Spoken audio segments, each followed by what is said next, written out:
खडकवासला धरणातून मुठा नदीपात्रात 50,000 क्युसेक पाण्याचा विसर्ग करण्यात आलेला आहे। त्यामुळे मुठा नदीने रौद्ररूप धारण केल्याचं पाहायला मिळत आहे। नदीकाठच्या घरांमध्ये पाणी देखील शिरल्याचं पाहायला मिळत आहे। गरवारे कॉलेजच्या मागील पुलावर या नदीचं रूप पाहण्यासाठी नागरिकांनी मोठी गर्दी केल्याचं पाहायला मिळत आहे।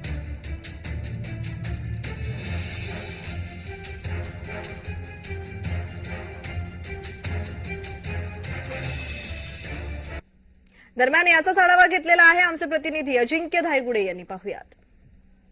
रात्रीपासून पुणे जिल्ह्यासह पुणे शहरात घाटमाथ्यावर जोरदार पाऊस बरसत आहे आणि आता मी गरवारे कॉलेजच्या मागच्या पुलावर मुठा नदी पात्राच्या पुलावर आहे आणि आपण पाहू शकतो या ठिकाणी मुठा नदी पात्राने जे आहे ते रौद्र रूप धारण केल्याचं पाहायला मिळतंय। कित्येक दिवसानंतर हे मुठा नदी पात्र जे आहे ते ओसंडून वाहताना पाहायला मिळतं या ठिकाणी।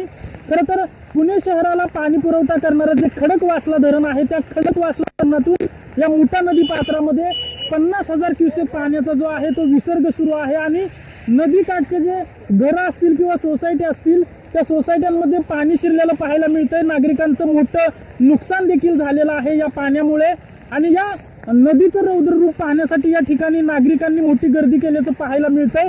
आपल्यासोबत काही नागरिक आहेत जे या ठिकाणी या नदीचं रौद्र रूप आलेलं त्याच्याशी आपण बोलत आहोत। खूप मोठा पाऊस पडतोय, लोकांच्या घरात पाणी त्या ठिकाणी नदीला पाणी किती राहायला आलंय तर काय किती पाऊस पडला काय नक्की वाटतं?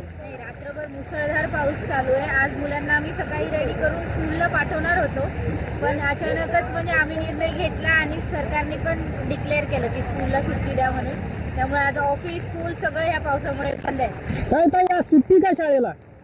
कशामुळे? खूप पाऊस पडलेला मागच्या वेळेस